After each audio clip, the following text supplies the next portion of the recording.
Mass News continues to listen to the concerns of our viewers who have expressed their frustrations over some animal attractions at the Big E. And now PETA, People for the Ethical Treatment of Animals, is calling for the animal exhibits to end.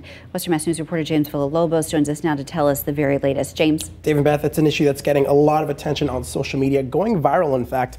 And now PETA and a state lawmaker are saying that these traveling zoos shouldn't be allowed to operate at the Big E.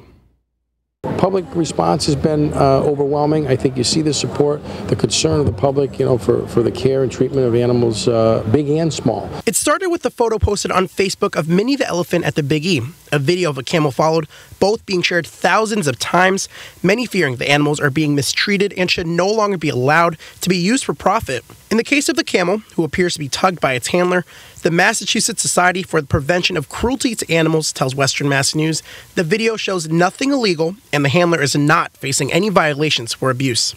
There were also complaints about Minnie, the Asian elephant owned by R.W. Comerford & Sons. The owners tell Western Mass News that she is in great health and properly cared for.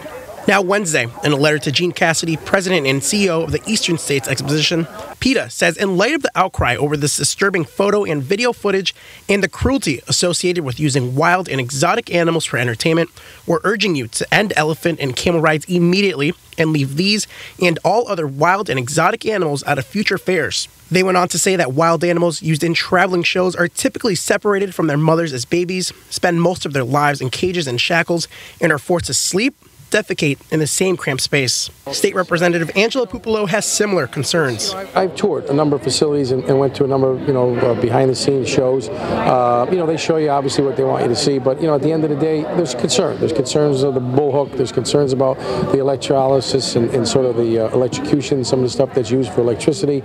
That's why he and others have introduced legislation to put an end to the traveling zoos, which would no longer allow elephants to be used. This bill is still in committee. I'm not sure if it's going to get any action on it this year, but certainly going to refile it next year, and we'll continue the dialogue. In their letter to Cassidy, PETA says, please listen to the concerns of members of the public, including patrons of your fair. Pupolo tells Western Mass News that he and his colleagues in Boston are listening, but that people also have the option to not support these attractions by not spending their money on them.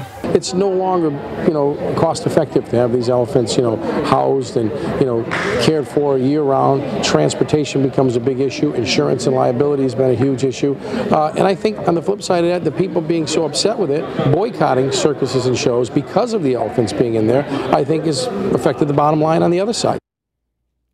And I did reach out to the Big E again today, and they tell me that they stand by their statement that they support these animal showcases and that without this opportunity, many would not have the chance to see these animals up close.